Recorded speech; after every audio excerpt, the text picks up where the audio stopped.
नमस्कार जी, आप देख रहे हैं काकोरी लाइव न्यूज़। आज हम मौजूद हैं हरदोई की पावन धरती पर, जहां पर समाज पार्टी के राष्ट्रीय अध्यक्ष आए हुए हैं। उन्हीं के उपलक्ष्य में आप जो देख पा रहे हैं सब भीड़ खड़ी हुई है।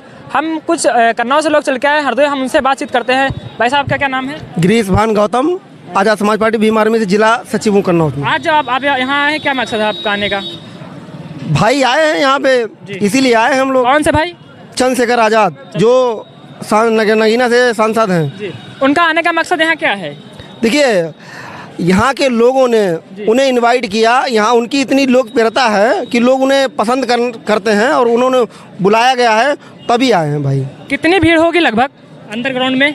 अंडरग्राउंड में शायद 10 के प्लस होगी, 10 लाख से 10 लाख प्लस। ग्राउंड कितना बड़ा है लगभग? ग्राउंड जितना है, लेकिन भाई के लिए फिर भी बहुत छोटा है, क्योंकि आप देख पा रहे हैं ग्राउंड भर के और उसके बाद में लोग रोड पे इतनी ज़्यादा भीड़ में हैं कि यहाँ मेला कम पड़ रहा है। और जो आप अगर दिखाएंगे तो बिल्डिंगों पे ऊपर लोग चढ़े हुए हैं। हम अंदर गए थे ग्राउंड रिपोर्टिंग करने, तो वहाँ जब गए थे तो वहाँ भीड़ काफ़ी थी और जगह कम पड़ गई थी, तो लोग छत पे खड़े हुए थे और पेड़ों पे चढ़े हैं। हाँ, तो लोग चढ़े हुए हैं क्योंकि भाई की इतनी लोकप्रियता है। भाई इतना चाहते हैं और भाई को हम लोग इतना चाहते हैं कि भाई को यहाँ आना पड़ा और इतनी भीड़ इकट्ठा हो गई यहाँ पे। 2027 में आप किसको मुख्यमंत्री बनाने का काम करेंगे? भाई बनेंगे, उसमें कोई शक थोड़ी ना। बहन कुमारी मायावती जी को नहीं बनाएंगे क्या? देखिए, ऐसा है, बहन जी हमारी आदर्श नेता भी थी और हैं और रहेंगी, लेकिन उनके कुछ नीतियां जो हैं, अगर वो नीतियां आज भी हम तो चाह रहे हैं कि भाई के साथ बहन जी आपस में मिला लें भाई को, तो हम चाह रहे हैं कि अच्छा रहेगा। सूत्रों की माने जब लखनऊ में बहन कुमारी मायावती जी आई थी अपनी मीटिंग रैली में, तो लोग कह रहे थे कि ये बीजेपी से जुड़ गई हैं, बीजेपी से हाथ मिला लिया है। ऐसा क्या कुछ था क्या? देखिए, कहने वाले तो कुछ भी कह सकते हैं, आरोप लगाना बहुत आसान बात है, लेकिन साबित करना बहुत कठिन बात होती है। अभी बागेश्वर धाम जैसे हैं धीरेन्द्र शास्त्री जी, वो एक हिंदू राष्ट्र पद यात्रा निकाले थे, इस पर आप क्या कहना चाहेंगे? देखिए, यहाँ देश में संविधान है और संविधान के अकॉर्डिंग सबको अधिकार है पैदल चलने का, साइकिल पे चलने का, मोटरसाइकिल पे चलने का, चल सकते हैं। अब अगर उनकी कोई विचारधारा है तो बड़ा चलाते रहे। अगर कोई लीगली विचारधारा है या सही मार्ग पे चलेंगे तो सही है, और गलत चलेंगे तो गलत का परिणाम आप भी जानते हैं कि क्या भुगतना पड़ता है। और यूपी में योगी सरकार का कैसा क्या वार्तालाप है? देखिए, योगी सरकार इस समय यूपी में तानाशाही इतनी ज़्यादा हो चुकी है कि आप देखते हैं सबसे ज़्यादा यहाँ जाति देखकर और जातिवाद सबसे ज़्यादा फैल चुका है देश में, जो देश के लिए खतरनाक और विषमतादायक साबित होता है। क्योंकि जात व्यवस्था नहीं, यहाँ पे हमें भाईचारा बना के कानून को लागू करना चाहिए और चलाना चाहिए। हमारा तो मुख्यमंत्री जी से यही कहना है। आप हिंदू राष्ट्र सहमत नहीं है क्या? नहीं है। क्यों? देखिए, हम क्या, अगर सही से बात पूछी जाए तो पूरा देश सहमत नहीं है। हम नहीं, पूरा देश सहमत नहीं है, क्योंकि यहाँ इस देश में हिंदू भी हैं, सिख भी हैं, जैन भी हैं, बौद्ध भी हैं, मुस्लिम भी हैं। सबकी बराबर की हिस्सेदारी है और सब यहाँ के मूल निवासी हैं। क्योंकि हम देश में रहते हैं तो हम सिर्फ भारतीय हैं, क्योंकि अगर संविधान के अकॉर्डिंग हम सब भारतीय हैं। और अच्छा तो यही है कि हम भाईचारा बना के रहें और देश की उन्नति करें। अभी जैसे हम बांग्लादेश की बात कर लें, दीपू चंद दास को जिंदा जला दिया गया, मारा गया, उनको जिंदा जला दिया गया, इस पर आप क्या कहेंगे?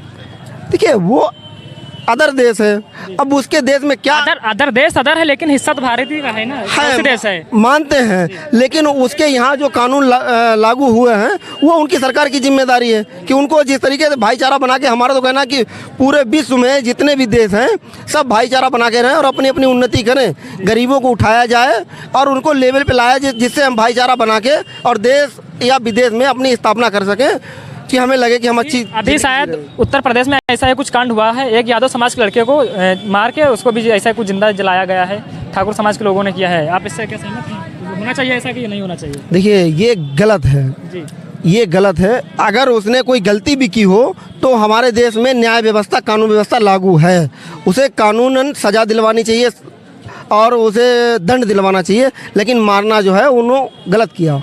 अब उनकी मानसिकता क्या थी या उनका जातिवाद था, क्या था, ये हम बता नहीं सकते। वो शायद जातिवाद को लेकर ही उसको मारा गया है, तो गलत है, बिल्कुल गलत है। उनको तो कड़ी से कड़ी सजा देनी चाहिए। ये यूपी सरकार से मैं अपील करना चाहूँगी कि उनको कड़ी से कड़ी सजा मिलनी चाहिए।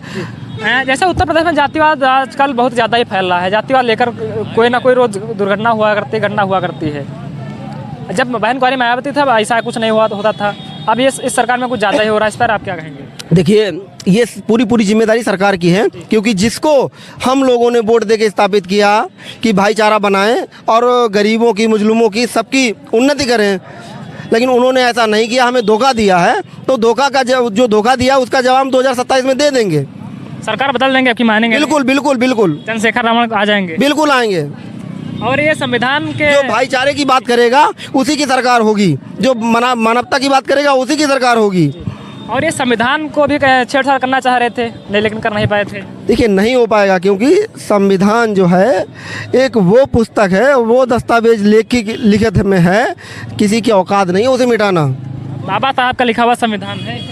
बिल्कुल, बाबा साहब ने लिखा है, और बाबा साहब ने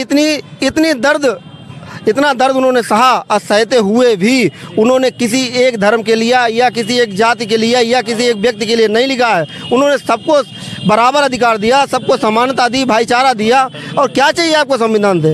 अब जैसे कि लोग कहते हैं, बीजेपी के कार्यकर्ता कहते हैं हम आरक्षण खत्म कर देंगे, आरक्षण खत्म कर देंगे, लेकिन आरक्षण अगर देखा जाए पूरा फायदा आरक्षण का बीजेपी के कार्यकर्ता उठा रहे हैं, और अपर कास्ट यानी बड़े कास्ट के वही लोग उठा रहे हैं, छोटी कास्ट के लोग नहीं उठा पा रहे हैं आरक्षण। देखिए, उनके बाप ने आरक्षण नहीं दिया है। अगर हम कहते हैं आरक्षण ख़त्म करना चाह रहे हैं, तो जो तुम्हारे बाप ने बपौती में ज़मीन जो 100 200 बीघा जोते हैं, दे दीजिए, हम तो दे दीजिए, हम आरक्षण छोड़ देंगे।